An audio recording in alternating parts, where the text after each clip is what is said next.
On top inside Edo today, back to school campaign.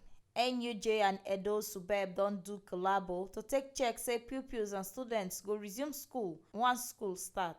Edo State Chapter of Nigerian Union of Journalists (NUJ) don talk say dem do collabo with Edo State Universal Basic Education Board (Edo SUBEB) to make sure say pupils and students dey at ten d class if school dey in session. Chairman of the union, Roland Osakwe, talk say dis collabo na to make sure say no pikin go dey hawk or go dey go farm when school dey go on for Edo State. And him talk dis one for back to school rally wey SUBEB organize for major streets and markets for Benin City.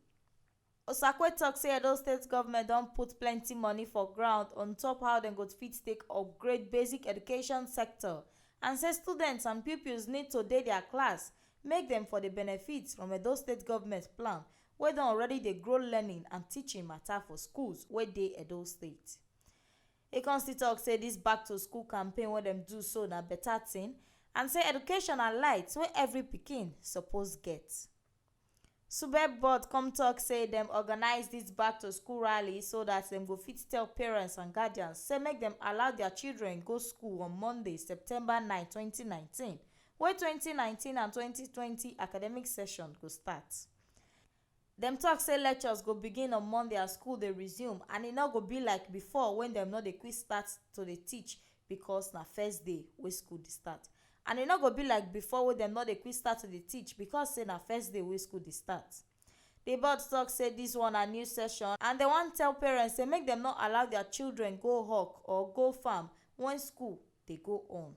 Dem talk say members of school-based management committee dey do dis back to school rally for all the 18 local government areas wey dey Edo State.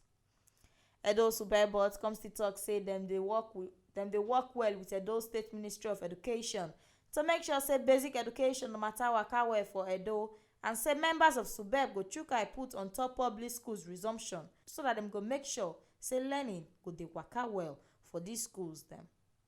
Now here we see this ogbonge updates reach on top wetin shele for inside Edo today.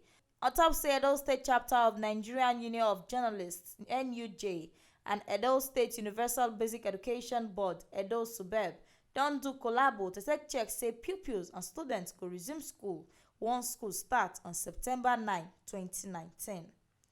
Make una know say this ogbonge update wey dey waka come to una so na T-Live Media na im dey carry am dey come give una.